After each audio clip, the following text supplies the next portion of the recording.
Good morning everyone. Start કરીએ આપણે બીજાશયના સ્થાનના આધારે પુષ્પના પ્રકાર. એકચ્યુઅલી બીજાશય શું છે એ પહેલાં આપણને ખબર હોવી જોઈએ. હું તમને કહી દઉં તો ગયા લેક્ચરમાં આપણે પુષ્પની આકૃતિ જોઈતી કે નહીં? હા, એ પુષ્પમાં આવેલા 4 ચક્રો હોય. એ 4 ચક્રો પૈકીનું સૌથી અંદરનું ચક્ર છે સ્ત્રી કેસર ચક્ર.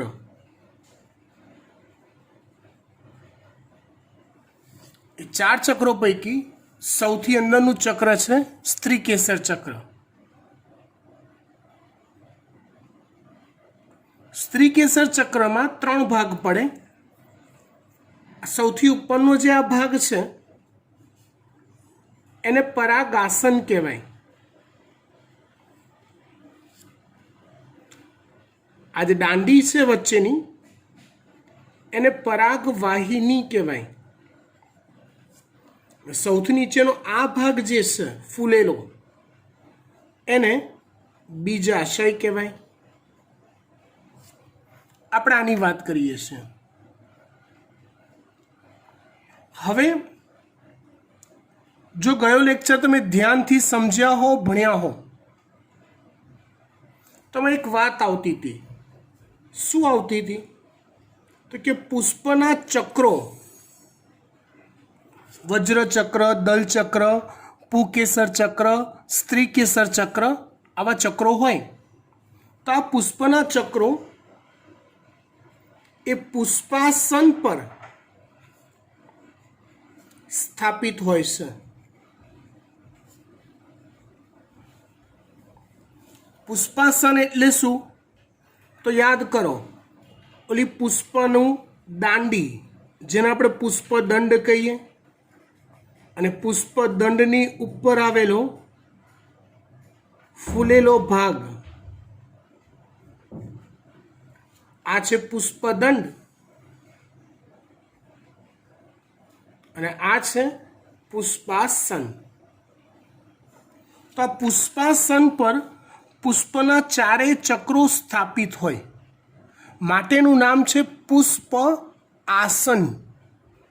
પુષ્પ આસન મતલબ કે પુષ્પનું આસન, પુષ્પના ચક્રો બેસે એ જગ્યા, પુષ્પના ચક્રો સ્થાપિત થાય એ જગ્યાને કહેવાય પુષ્પાસન. અહીંયા જે વાત છે ને એ કેવી છે કહું?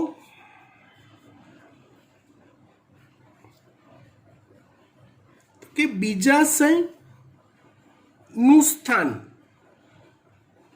આ ભાગનું તમે જુઓ. આ પુષ્પાસન છે, રાઈટ? એને તમે ધારો કે આ એક સપાટીને તમે પુષ્પાસન ધારી લો. નીચે આવો પુષ્પદંડ હશે જે આપણને દેખાતો નથી, આ રીતનો હશે. હાલ આપણે એને પુષ્પાસન ધારી લઈએ છીએ. ઇમેજ કરો, આખું પુષ્પાસન છે, આખું પુષ્પાસન છે. તો પુષ્પના 4 ચક્રો હોય, ક્રમશઃ વજ્ર ચક્ર, દલ ચક્ર, પુકેસર ચક્ર, સ્ત્રી કેસર ચક્ર. તો વજ્ર ચક્ર એ સૌથી બહાર ગોઠવાતું હોય આમ પુષ્પાસન પર, સૌથી બહાર.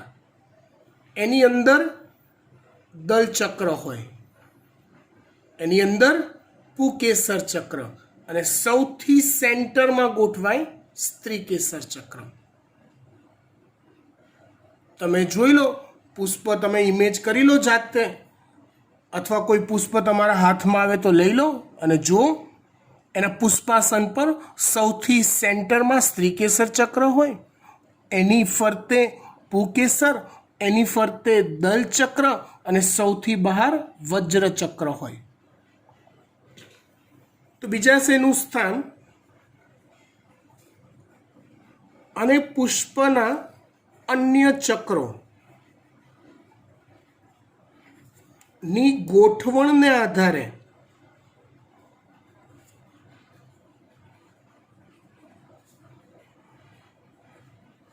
પુષ્પના પ્રકાર પડતા હોય છે. શેને આધારે?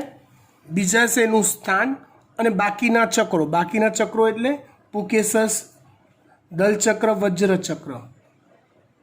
બીજાશય એટલે સ્ત્રી કેસર થયું, એનો એક ભાગ થયો, હે ને?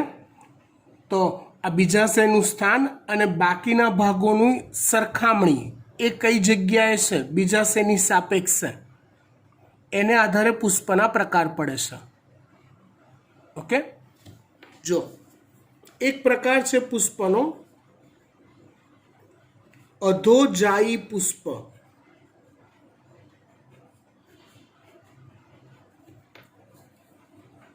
અધોજાયી પુષ્પ.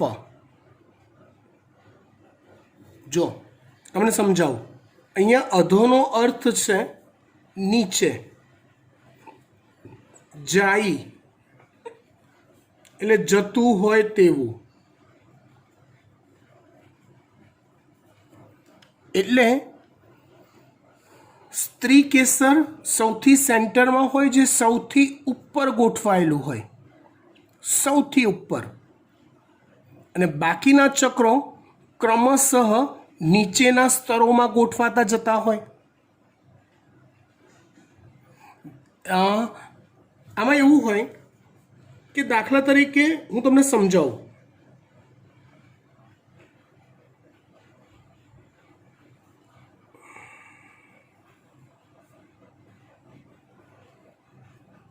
આ ધારો કે પુષ્પદંડ છે અને આ પુષ્પાસન છે. આવું આવું આપણે આ રીતનું ધારવાનું, આ રીતનું સમજો. ઉપસેલા ડુંગરા જેવું ધારો ને તમે, ઉપસેલો ડુંગરો હોય એવું તમે પુષ્પાસન ધારી લો.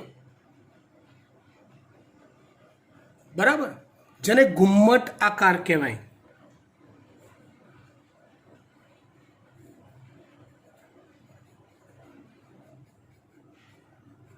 કેવા આકારનું કીધું મેં? ઘુમ્મટ આકારનું ઉપસેલું.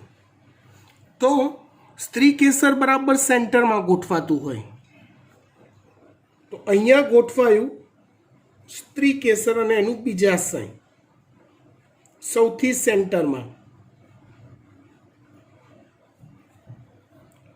મતલબ એ ઘુમ્મટ આકારના સેન્ટરમાં, પુષ્પાસનના સેન્ટરમાં સ્ત્રી કેસરનું બીજાશય ગોઠવાયું, જે સૌથી ઉપર હોય.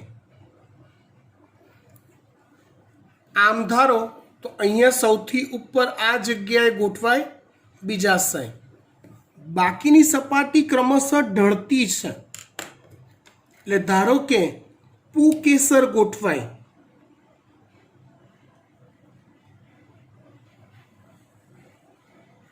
ધારો કે પુકેસર ગોઠવાય, તો એનાથી નીચેના સ્થાનોમાં આવે, લેવલ ડાઉન આવે. કેમ કે પુષ્પાસન એ સીધું સપાટ નથી, આવું છે, આવું આવું છે પુષ્પાસન, રાઈટ? એટલે આ પુકેસર તો એનાથી નીચલા સ્થાનોમાં આવે. ત્યાર પછી આવે દલચક્ર, પાંખડીઓ,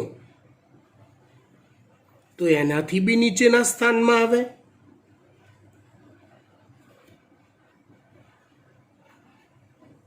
આ છે સ્ત્રી કેસર.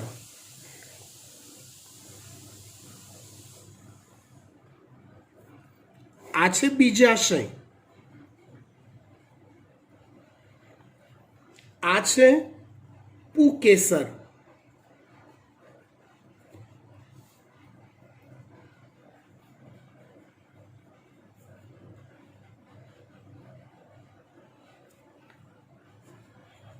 આ છે દલપત્ર.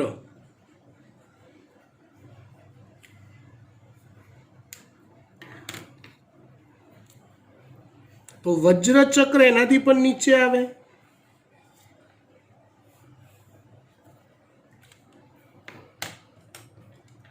કેમ કે ચક્રો આ જ ક્રમમાં ગોઠવાતા હોય. એટલે તમે જુઓ, સમગ્ર પુષ્પમાં આ એક આઈડિયલ આકૃતિ છે સમજવા માટેની. સમગ્ર પુષ્પમાં સૌથી ટોપ પર કયું ચક્ર ગોઠવાયું કહેવાય? સૌથી ઊંચા આસન પર કયું ચક્ર ગોઠવાયું કહેવાય? તો કે સ્ત્રીકેસર ચક્ર. ક્રમશઃ બાકીના ચક્રો પુકેસર, દલ, વજ્ર એ ક્રમશઃ નીચેના સ્થાનોમાં ગોઠવાતા જતા જાય. માટે આવા પુષ્પને અધોજાયી પુષ્પ કહેવાય. રાઈટ. અને આવા બીજાશયને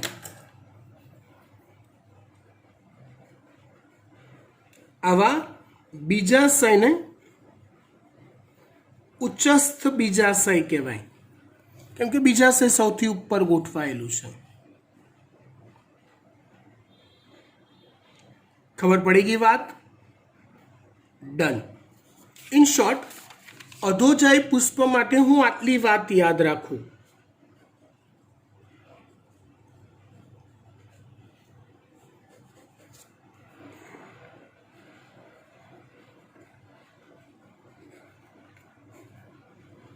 પહેલી વસ્તુ તો કે પુષ્પાસન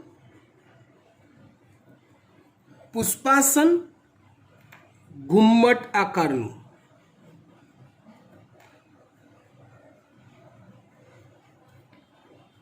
પુષ્પાસન ઘુમ્મટ આકારનું. રાઈટ. પછી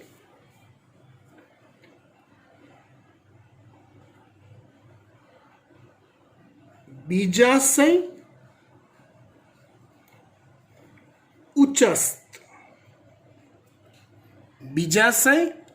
ઉચ્ચસ્થ. આ બે વસ્તુ આઈડિયા રહે, ધ્યાનમાં રાખવાની. ચલો, બીજો પ્રકાર છે પરિજાયી પુષ્પ.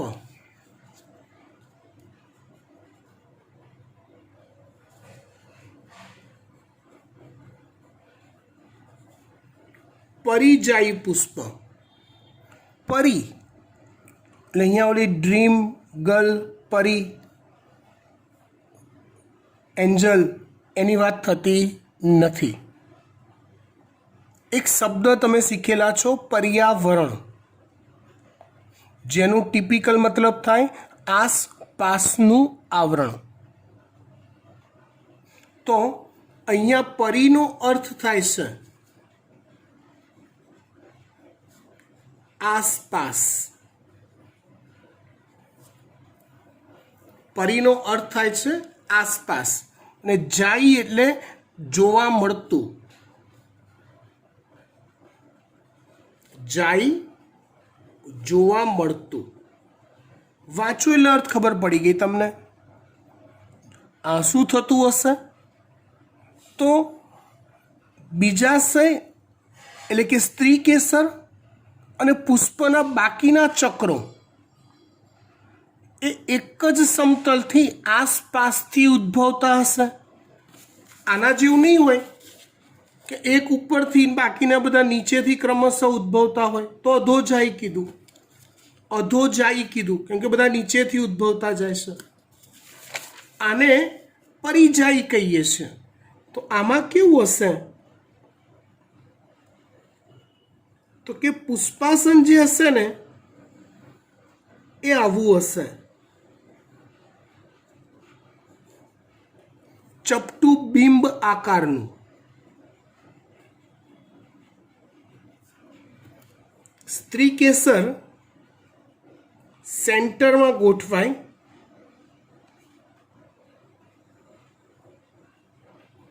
આ બીજાશય ઉદ્ભવ્યું. સ્ત્રીકેસર બીજાશય. પુકેસર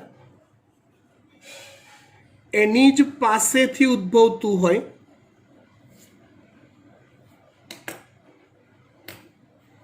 દલપત્રો કે દલચક્ર એ જ સપાટીએથી એની જ આસપાસથી ઉદ્ભવતા હોય.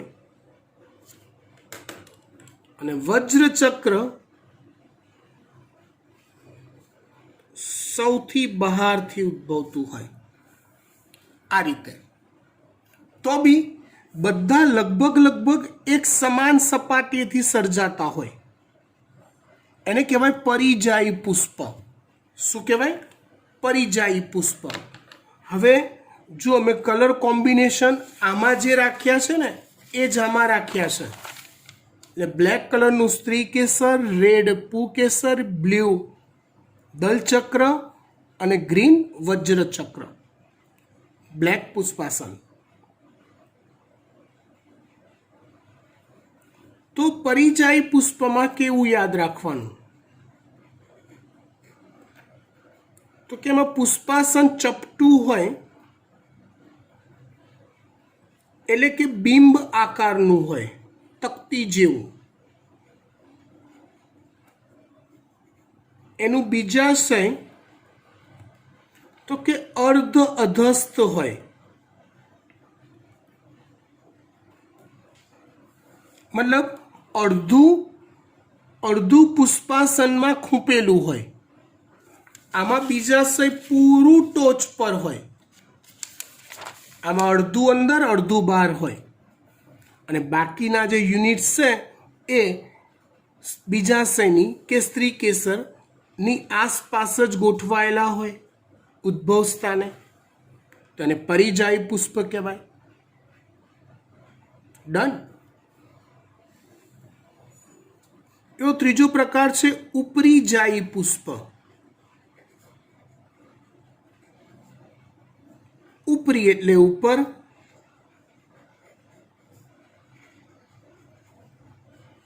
અને જાયી એટલે જોવા મળતું હોય તેવું. મતલબ આના કરતા સાવ ઊંધું. આમાં કેવું હતું તો કે બીજાશય, અધોજાયમાં બીજાશય જ્યાંથી ઉદ્ભવતું હતું, બાકીના ચક્રો એ ક્રમશઃ નીચેથી સર્જાતા હતા. અહીંયા કેવું થતું હશે? બાકીના ચક્રો ક્રમશઃ વધુ ને વધુ ઉપરથી સર્જાતા જતા હશે. એના માટે શું હોવું જોઈએ? તો કે જે પુષ્પાસન હોય ને એ પુષ્પાસન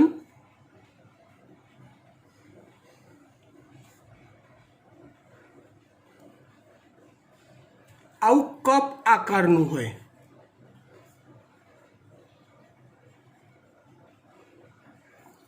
કેવા આકારનું હોય? આવા કપ આકારનું, ખાડાવાળું હોય. કપ, આપણે ચા પીવાનો કપ કેવો ખાડો હોય એવું. એ ખાડામાં સેન્ટરમાં સ્ત્રી કેસર, એટલે એવું માની લો કે બીજાશય જે છે એ પૂરેપૂરું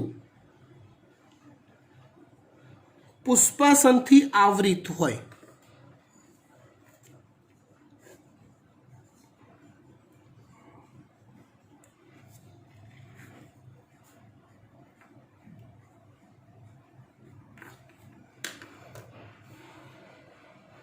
એટલે જે બાકીના ચક્રો છે એ ક્રમશઃ વધુ ને વધુ ઉપરના સ્તરોએથી સર્જાતા હોય.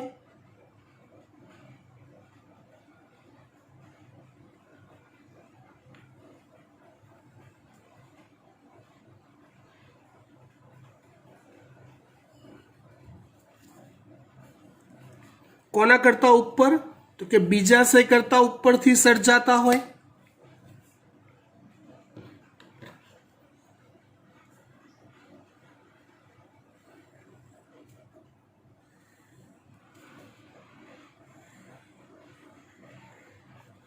તો એને કહેવાય છે ઉપરીજાયી પુષ્પ.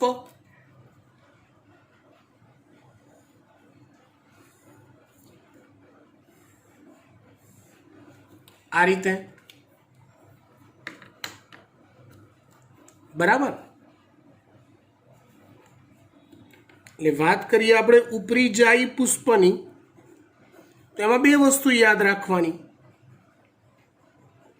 પુષ્પાસન કપ આકારનું અને બીજાશય એ કપના ખાડામાં પડેલું હોય એવું એટલે અધસ્થ, અંદર અધસ્થ ઊંડું, ને બાકીના ચક્રો એનાથી ઉપરના સ્તરેથી સર્જાતા હોય. આ થયું બીજાશયના સ્થાનને આધારે પુષ્પના પ્રકાર. ફટાફટ એકવાર નજર નાખી લઈએ ટેક્સ્ટ બુકમાં આપેલી વાતને, નહીં બહુ વાર લાગે. પુષ્પાસન પર બીજાશયનું સ્થાન અને તેની સાપેક્ષે વજ્રચક્ર, દલચક્ર, પુકેસર ચક્ર ના સ્થાનને આધારે પુષ્પના પ્રકાર પડે છે. ખબર પડી ગઈ? યસ. પહેલો પ્રકાર અધોજાયી પુષ્પ. સ્ત્રી કેસર ઉચ્ચ સ્થાન પામેલું હોય છે. અધોજાયી પુષ્પ સ્ત્રી કેસર ઉચ્ચ સ્થાન પામેલું હોય છે, જ્યારે બીજા ભાગો તેની નીચે રહેલા હોય છે. બીજા ભાગો એની નીચે રહેલા હોય છે. આવા પુષ્પમાં બીજાશય ઉચ્ચસ્થ કહેવાય છે.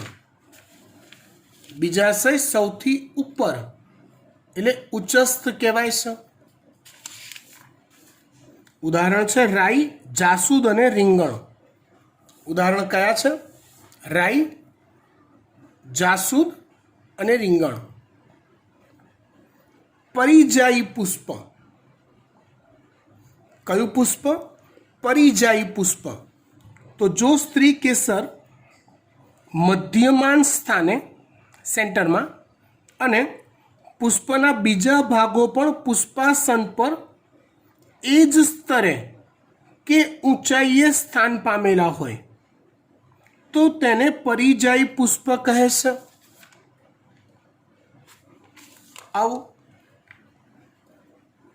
સમાન ઊંચાઈ કે સ્તરે સ્થાન પામેલા હોય તો એને પરિજાયી પુષ્પ કહેવાય છે.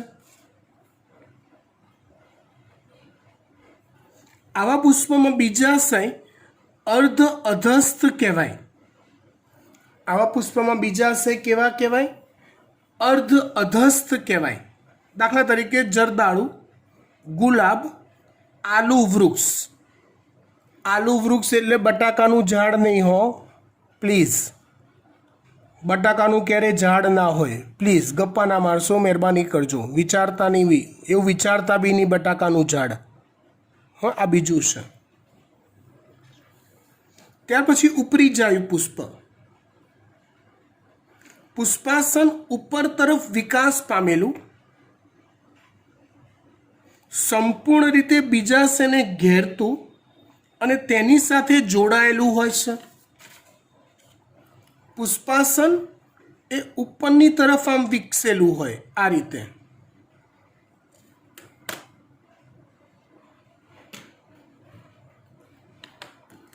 આમ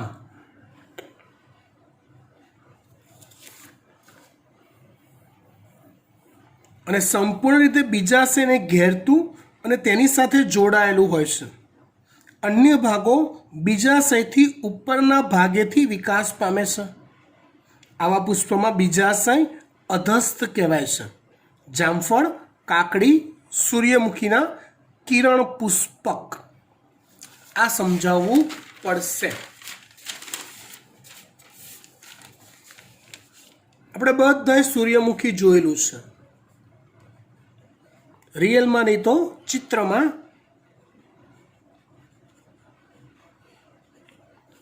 જોયેલું છે બધાએ? હા કે ના? ઓકે.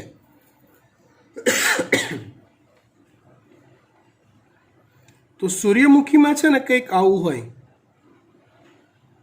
વચ્ચે આવું બ્રાઉન, ડાર્ક બ્રાઉન કલરનું આવું ગોળ ગોળ ગોળ ગોળ હોય. જોજો ધ્યાનથી, હવે ફરીવાર જુઓ ત્યારે.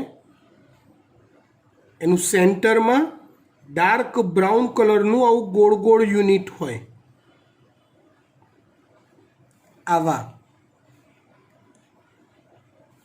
અને એના પરિઘ વિસ્તારમાં પીળા કે કેસરી કલરના આવા યુનિટ્સ હોય.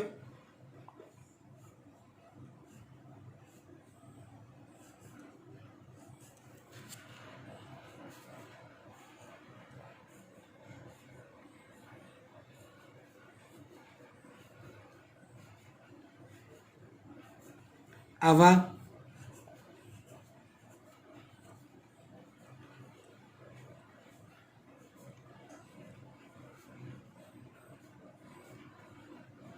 હે ને, આવું સૂર્યમુખી હોય.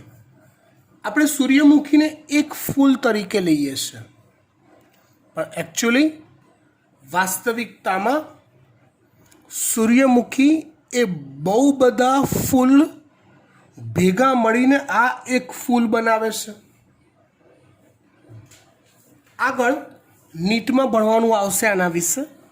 હાલ આ શબ્દ આવ્યો છે માટે હું સમજૂતી આપું છું તમને. એનું સેન્ટરમાં જે બ્રાઉન બ્રાઉન ફૂલ જે છે ને એ એક એક યુનિટ એક એક ફૂલ છે. હો બેટા, સૂર્યમુખીમાં આવા એક એક યુનિટ એક એક ફૂલનું નિર્માણ કરે છે.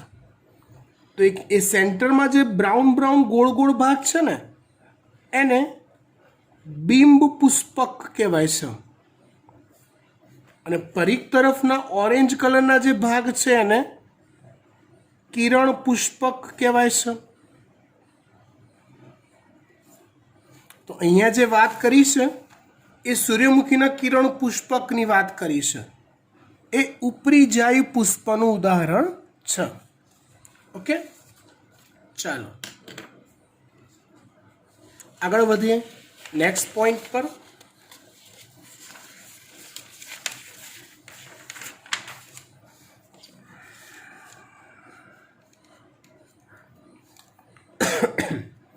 આજના હવે પછીના ટોપિક પ્રમાણમાં ઇઝી છે, ફટફટ પતી જશે. જેમાં જરૂર જણાશે તો જ આપણે એક્સ્ટ્રા વર્કનો કે રેફરન્સ વર્કનો ઉપયોગ કરીશું.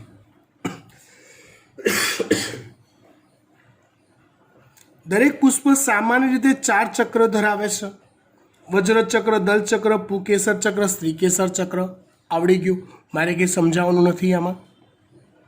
વજ્રચક્ર પુષ્પનું સૌથી બહારનું ચક્ર છે. તેના એકમોને વજ્રપત્રો કહે છે. એક મિનિટ, હું ગયા લેક્ચરની આકૃતિ શોધી કાઢું એટલે એના પરથી તમને જજમેન્ટ રહે, વધારે સારી ખબર પડે. બીજું તો શું થાય?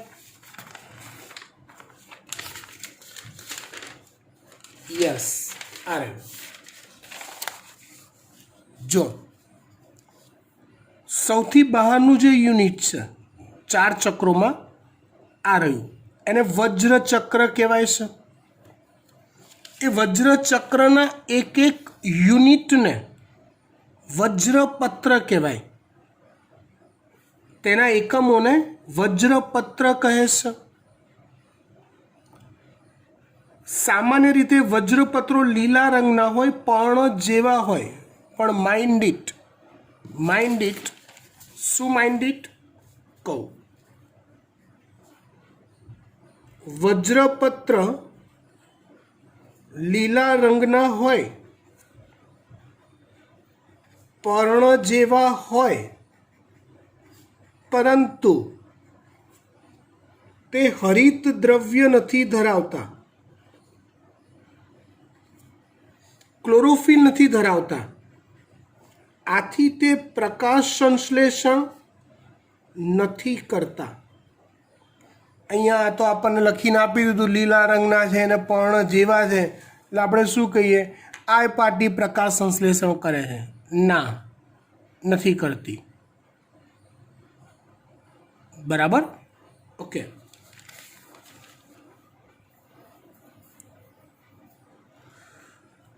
પુષ્પની કલિકાવસ્થા દરમિયાન બાકીના ચક્રોનું રક્ષણ કરે છે.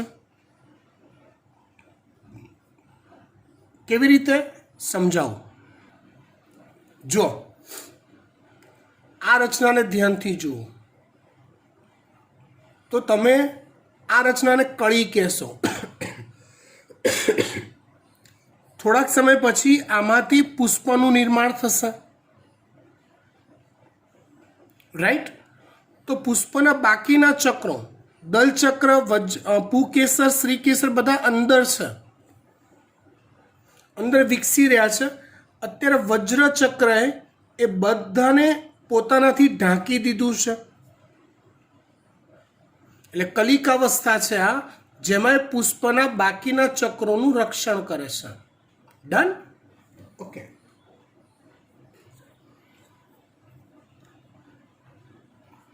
વજ્રચક્ર એ યુક્ત વજ્રપત્રી અને મુક્ત વજ્રપત્રી હોઈ શકે. એટલે આમાં કેવું હોય,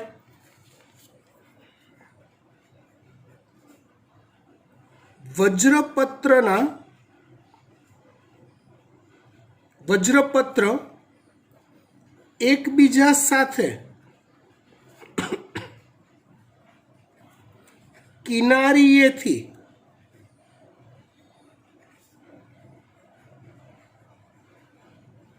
જોડાયેલા હોય તો તેને યુક્ત વજ્રપત્રી, યુક્ત એટલે જોડાયેલા, તેને યુક્ત વજ્રપત્રી કહેવાય છે. અને જો વજ્રપત્ર, જો વજ્રચક્ર, એ વજ્રચક્ર બનેલું હોય શેનું, તો કે વજ્રપત્રનું. હવે જેટલા વજ્રપત્રો હોય એ બધા એકબીજા સાથે કિનારીએથી જોડાયેલા હોય તો એને યુક્ત વજ્રપત્રી કહેવાય. અને જો વજ્રપત્ર કિનારીએથી એકબીજાથી મુક્ત હોય તો એને મુક્ત વજ્રપત્રી કહેવાય. કિનારીએથી મુક્ત હોય તો એને શું કહેવાય? મુક્ત વજ્રપત્રી. જોડાયેલી હોય તો એને કહેવાય યુક્ત વજ્રપત્રી. ડન. ઓકે. દલચક્ર. દલચક્ર એ દલપત્રના એકમો ભેગા મળીને બનેલું હોય છે.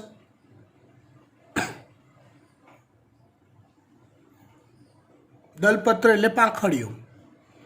દલપત્રો સામાન્ય રીતે પરાગનયન માટે કીટકોને આકર્ષવા તેજસ્વી કે આકર્ષક રંગના હોય છે. આ આપણને ખબર છે. વજ્રચક્રની જેમ દલચક્ર પણ યુક્ત દલપત્રી અને મુક્ત દલપત્રી હોઈ શકે. આ ખબર પડી ગઈ. હવે દલપત્રના યુનિટ્સ જો કિનારીએથી એકબીજા સાથે જોઈન્ટ હોય, જોડાયેલા હોય તો યુક્ત દલપત્રી, મુક્ત હોય, છૂટા હોય તો મુક્ત દલપત્રી. જુદી જુદી વનસ્પતિમાં દલપત્રોથી રચાતો જે પુષ્પનો આકાર હોય ને એ જુદો જુદો હોય. તો દલચક્રના આકાર અને રંગની ખૂબ જ વિવિધતા છે. દલચક્ર એ નલિકાકાર, નળી જેવો આકાર, ઘંટાકાર, ગરણી આકાર કે ચક્રાકાર હોઈ શકે છે. આવા અલગ અલગ આકાર હોય. કોના? દલચક્રના. ત્યાર પછી વાત કરીશું આપણે પુંકેસર ચક્રની. પુંકેસરના એકમો ભેગા મળીને પુંકેસર ચક્ર બને છે. અહીંયા મેં બે પુંકેસર રચ્યા છે. જો કેટલા રચ્યા છે? બે. આવા જેટલા પણ પુંકેસરના યુનિટ્સ હોય એ બધા ભેગા મળીને પુંકેસર ચક્ર રચે છે. પુંકેસર એ નર પ્રજનન અંગ છે. પુંકેસર એ કયું અંગ છે? નર પ્રજનન અંગ છે. પુંકેસરની રચનામાં લાંબો વૃંત કે તંતુ અને પરાગાશય આવેલું હોય છે. તમે પુંકેસર જુઓ, એક પુંકેસર તો આવું હોય, એક લાંબો તંતુ અને આવું પરાગાશય હોય.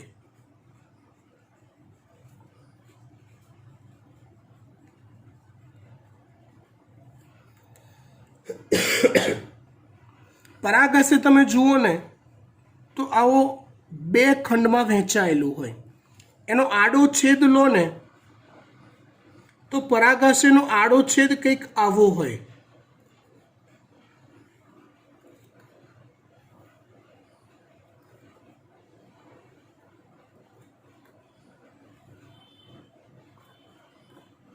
એટલે આમ બે ખંડ હોય, એક અને બે, પણ દરેકમાં આવી ખાંચ પડે ને એટલે આવા ચાર ખંડ થાય અને ચારેય ખંડમાં આવી પરાગ કોથળીઓ આવેલી હોય.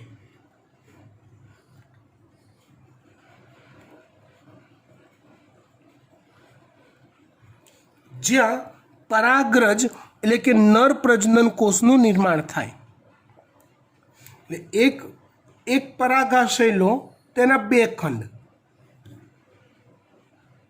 દરેક ખંડમાં બે ઉપખંડો, એટલે આમ જોવા જાવ તો ચાર ખંડ. દરેક ખંડમાં ખૂણે એક આવી પરાગ કોથળી હોય જેમાંથી પરાગરજનું નિર્માણ થાય.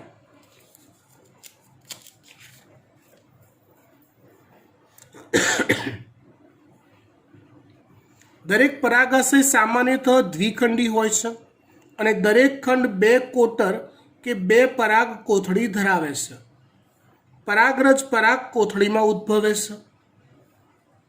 ઘણીવાર એવું હોય કે આવું મસ્ત ફર્સ્ટ ક્લાસ પરાગાશય હોય, ફર્સ્ટ ક્લાસ પરાગ કોથળીઓ હોય, પણ અંદર પરાગરજ સર્જાતી જ ના હોય. અંદર પરાગરજ સર્જાતી જ ના હોય. બોલો, થાય એવું? જો આવું હોય તો આવા પુકેસરને વંધ્ય પુકેસર કહેવાય. કેવું પુકેસર કહેવાય? વંધ્ય. મતલબ પુકેસર છે, હા. પરાગાશય છે, હા. પરાગ કોથળીઓ છે, હા. અંદર પરાગરજ છે તો કે ના. તેને કહેવાય વંધ્ય પુકેસર.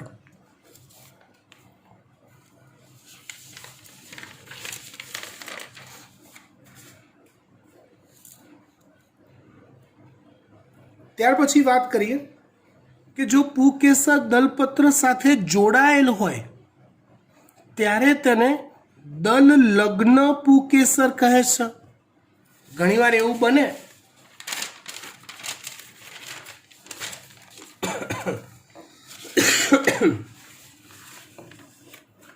એક મિનિટ હો. ઘણીવાર એવું બને કે પુકેસર જે હોય આ પુષ્પમાં આવેલું દલપત્ર હોય આ, અને પુકેસર જે હોય એની સાથે જોઈન્ટ હોય.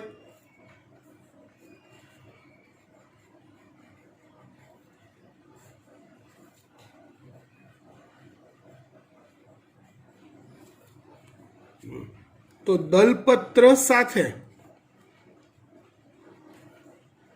જો પુકેસર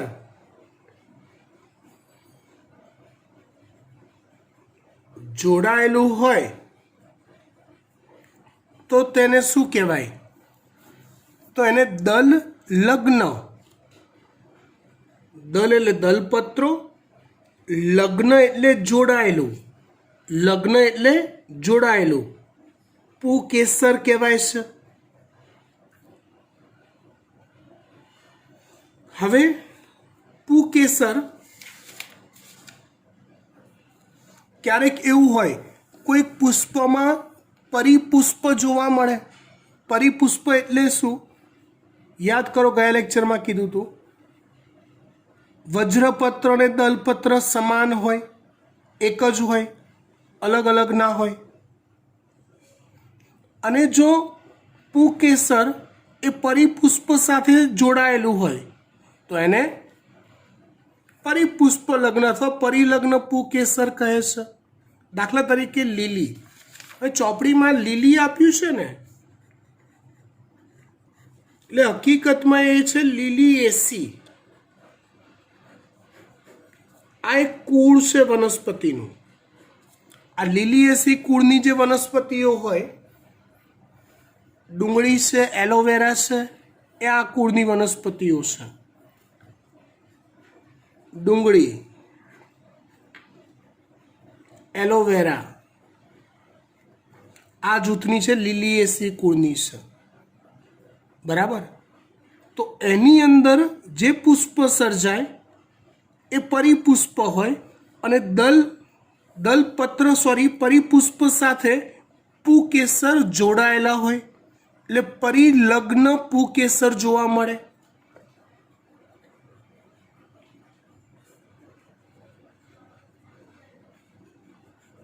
ચોપડીમાં લીલી આપ્યું છે, હકીકતમાં નામ છે લીલિએસી, કુળ છે એક.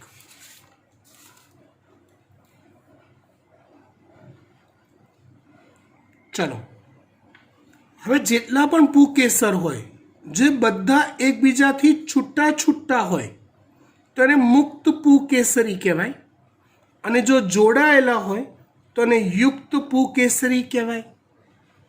ધારો કે 5 પુકેસર છે ને 5 જુદા જુદા છે પુષ્પમાં,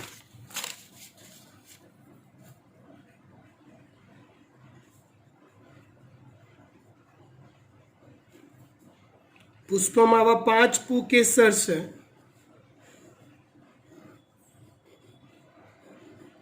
અને 5 જોડા છૂટા છે, આવા સેપરેટ, તેને મુક્ત કહેવાય. બીજો પ્રકાર છે યુક્ત. તો જેટલા પુકેસર હોય, જાણવાનું નહીં ઓલો ફુગ્ગો વેચવા વાળો હતો,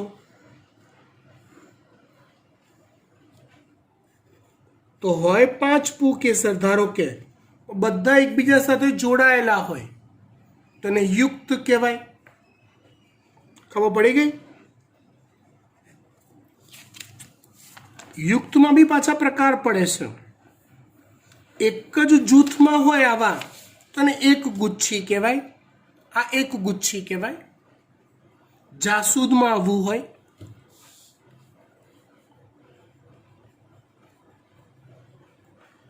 હવે વટાણા તમે જુઓ ને તો વટાણામાં ટોટલ 10 પુકેસર હોય. કેટલા? 10. હવે પણ કેવું હોય ખબર છે? આ એક અલગ હોય અને બાકીના 9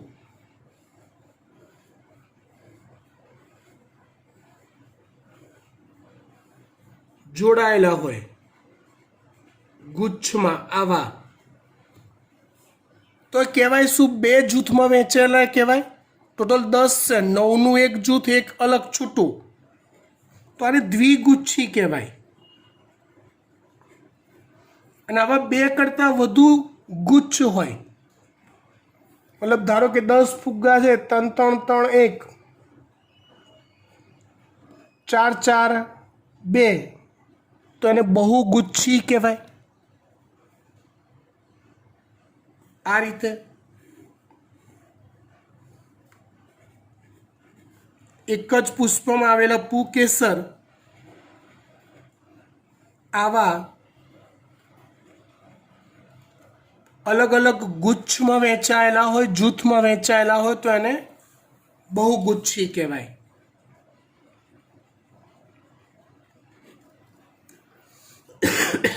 શું કહેવાય એને? બહુગુચ્છી કહેવાય.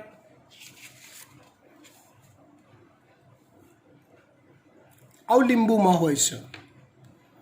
પુકેસરના તંતુઓની લંબાઈ પણ વધઘટ હોઈ શકે.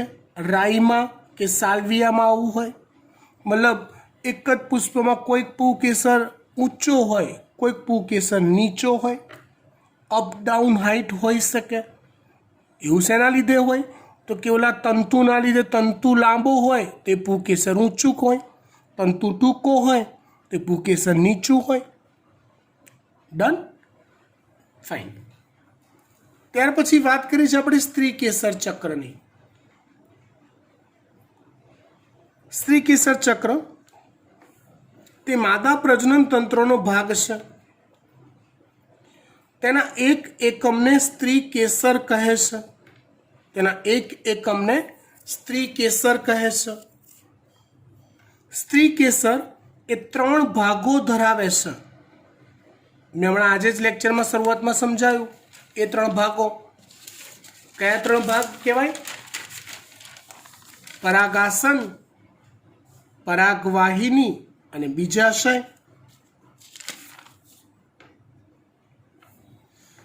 3 ભાગો ધરાવે છે: પરાગાસન, પરાગવાહિની અને બીજાશય. બીજાશય તલ ભાગે એટલે કે તળિયાના ભાગે, નીચેના ભાગે આવેલો વિસ્તૃત ભાગ છે. જેની ઉપર નલિકા જેવો ભાગ લંબાયેલો હોય છે, જેને પરાગવાહિની કહે છે. પહોળો વિસ્તૃત ભાગ છે બીજાશય, એની ઉપર આ નલિકા જેવો ભાગ લંબાયેલો હોય છે, જેને કહેવાય છે પરાગવાહિની. આ પરાગવાહિની બીજાશયને પરાગ આસન સાથે જોડે છે.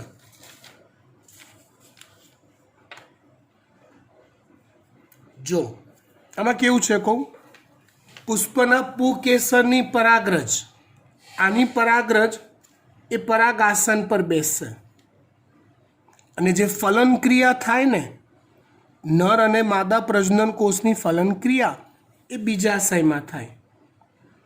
તો પરાગવાહિની જે છે એ પરાગરજને બીજાશય સુધી લાવવાનું કામ કરે છે.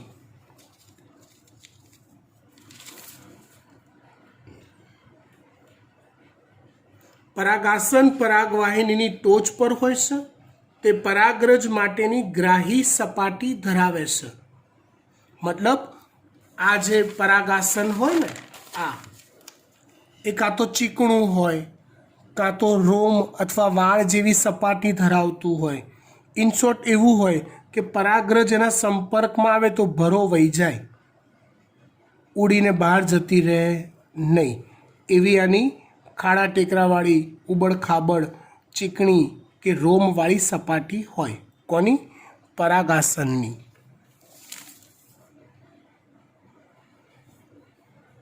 દરેક બીજાશય એક કે વધારે અંડકો ધારણ કરે છે.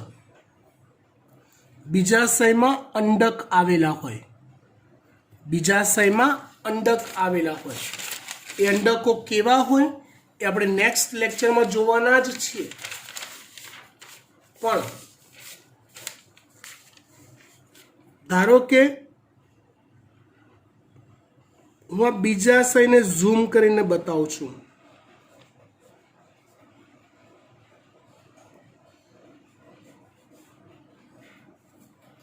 તો ઘણીવાર એ બીજાશયમાં એક જ અંડક હોય.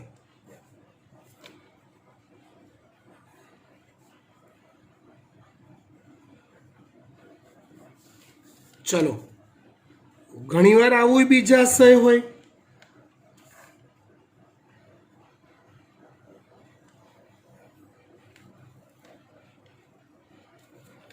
જેમાં આવા એક કરતાં વધુ અંડકો બી જોવા મળે. આ છે અંડક. એ બીજાશય અંડક સાથે જરાયુ દ્વારા જોડાયેલ હોય છે. આ બીજાશય અંદર અંડક હોય એટલે આ જે ભાગ છે એ જરાયુ છે. બીજાશય અંડક સાથે જરાયુ દ્વારા જોડાયેલો હોય છે. જોજો આને વટાણાના કે વાલ વટાણાના સમજતા છે, વટાણામાં આવું આવશે, ચિંતા ના કરો. પણ એકચ્યુઅલી આ તો મેં બીજાશય જ દોર્યું છે.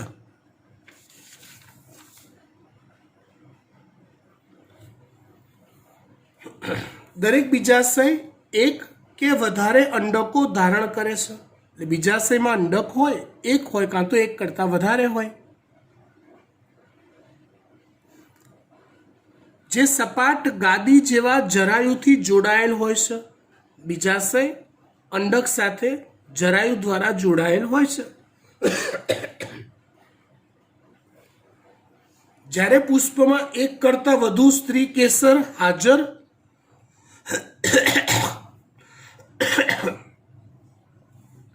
એક કરતાં વધુ સ્ત્રી કેસર હાજર હોય અને જો એ બધા સ્ત્રી કેસર એકબીજાથી મુક્ત હોય તેને મુક્ત સ્ત્રી કેસરી કહે છે. આવું હોય પુષ્પમાં એક કરતાં વધુ સ્ત્રી કેસર હાજર હોય. આ એક સ્ત્રી કેસર,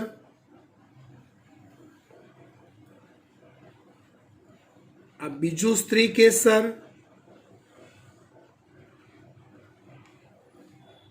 માની લો કે હવે એક કરતાં વધુ સ્ત્રી કેસર હાજર છે, પણ બધાના બીજાશય સેપરેટ જ હોય, અલગ અલગ. ભેગા નહીં, અલગ અલગ હોય તો આને કહેવાય મુક્ત સ્ત્રી કેસરી, સ્ત્રી કેસર ચક્ર. અને ઘણીવાર આવું હોય કે સ્ત્રી કેસરની સંખ્યા વધારે હોય, ઘણીવાર સ્ત્રી કેસરની સંખ્યા વધારે હોય પણ એ બધાનું બીજાશય કોમન જ હોય, એ બધાનું બીજાશય કોમન જ હોય તો એને કહેવાય છે યુક્ત સ્ત્રી કેસરી, સ્ત્રી કેસર ચક્ર. ખબર પડી બેટા? ફરી એકવાર, એક કરતાં વધુ સ્ત્રી, જો એક જ સ્ત્રી કેસર છે તો એને કહેવાય એક સ્ત્રી કેસરી સ્ત્રી કેસર ચક્ર. એક કરતાં વધુ છે તો એને કહેવાય બહુ સ્ત્રી કેસરી સ્ત્રી કેસર ચક્ર. એમાં જો એ દરેકના બીજાશય સેપરેટ છે, સ્વતંત્ર છે તો એને કહેવાય મુક્ત. બીજાશય કોમન જ છે તો એને કહેવાય યુક્ત.